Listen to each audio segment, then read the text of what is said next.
China ఒకవేళ ఈ సీన్లోకి ప్రత్యక్షంగా కానీ పరోక్షంగా కానీ ఎంటర్ అయితే మరి ఏంటి భారత్ పరిస్థితి ఏంటి? భారత్ ఎలా ప్రిపేర్ అయ్యింది ఈ ఇష్యూ మీద? ఎస్ అండి, పాకిస్తాన్ చైనా మధ్య అసలు ప్రొఫౌండ్ లోతైన స్నేహబంధం ఉంది.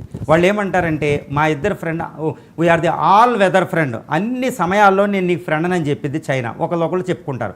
వాళ్ళిద్దరి మధ్య సంబంధాలను ఎలా నిర్ధారిస్తారంటే our deeper than Indian Ocean, higher than the Himalayas అంటారు. మన ఇద్దరి మధ్య అంటే పాకిస్తాన్ చైనాల మధ్య సంబంధాలు అంటే వాళ్ళు ఏమంటారంటే హిమాలయాల కంటే ఎత్తైనవి, హిందూ మహాసముద్రం కంటే లోతైనవి. అంటే ఏంటంటే హిమాలయాలు కానీ హిందూ మహాసముద్రంలో మన ఇద్దరిని ఓడించేవాళ్ళు లేరు, ఎవరు వచ్చినా మేము వస్తామని అనమాట. ఇప్పుడు పాకిస్తాన్ మనం ఒంటరి చేసి కొట్టేస్తున్నాం. ఇక్కడ ప్రధానమైన క్వశ్చన్ ఏంటంటే చైనా వెపన్స్ ఉపయోగిస్తుంది, దాన్ని కొట్టేస్తున్నాం. ఇప్పుడు చైనాకి మండుతుందో పక్కన. రెండు, చైనా ప్రతిస్పందించకపోతే అరే నువ్వు చూసావని, నిన్ను నమ్ముకున్నావు, నన్ను వదిలేసావని పాకిస్తాన్ అంటది. రెండు, ఇప్పుడు పాకిస్తాన్కి నమ్మిన బంటు చైనా అని తెలుసు. చైనాకి మంది చాలా ఫ్రెండ్స్ ఉన్నారు అక్రాస్ ది గ్లోబ్, చాలామందిని పెట్టుకుంటుంది అమెరికాకి ఎగ్నెస్ట్గా. ఈ సమయంలో పాకిస్తాన్ సహాయం చేయకపోతే వాళ్ళ ఫ్రెండ్స్ ఎవరో చైనాని నమ్మరండి. సో చైనా తప్పనిసరిగా రావాల్సిన పరిస్థితి ఒకటి క్రియేట్ చేసాం, ప్రత్యక్షంగానే పరోక్షంగానే. అంటే ఇప్పుడు చైనా క్వశ్చన్ ఏంటంటే చైనా ఏ విధంగా పరోక్షంగా వస్తుందా, ప్రత్యక్షంగా పాకిస్తాన్ తరపున వచ్చి భారత్పై అటాక్ చేస్తుందా అనేది ఒకటి ఉంది. కానీ ఆయుధాలు ఇస్తుంది, ఇంకా కొన్ని ఆయుధాలు ఇచ్చే అవకాశం ఉంది. కానీ ప్రత్యక్షంగా భారతదేశానికి వ్యతిరేకంగా ప్రస్తుత పరిస్థితుల్లో, ఎందుకంటే ట్రంప్ టారిఫ్స్ ఉన్నాయి, ఇవన్నీ ఉన్నాయి, కానీ ఈ పరిస్థితుల్లో భారతదేశంపై తీవ్రమైన అటాక్ చేసే అవకాశం లేదు. రెండోది ఏంటంటే పాకిస్తాన్ పాపిష్టురాలని మనం ప్రూవ్ చేసాం. మా మీద తీవ్రవాద దాడి జరిగితే, మా సార్వభౌమత్వం మీద దాడి జరిగితే మిమ్మల్ని అటాక్ చేస్తున్నామని అంతర్జాతీయ సమాజానికి చెప్పింది. కాబట్టి ఇప్పుడు చైనా వచ్చిందనుకోండి, పాపిస్టోని సపోర్ట్ చేసినట్టే వస్తుంది. కాబట్టి ఎట్టి పరిస్థితుల్లో చైనా ప్రత్యక్షంగా వచ్చే, అంటే directly it cannot support the Pakistan, but indirectly it is definitely it is supporting, it will support the Pakistan అండి. రైట్. ఇప్పటికే 2 యుద్ధాలు జరుగుతూ ఉన్నాయి. ఒకటి రష్యా యుక్రెయిన్, ఇంకోటి హమాస్ ఇజ్రాయెల్. సో 2 యుద్ధాల విషయంలో ప్రపంచం అంతా భయపడట్లా.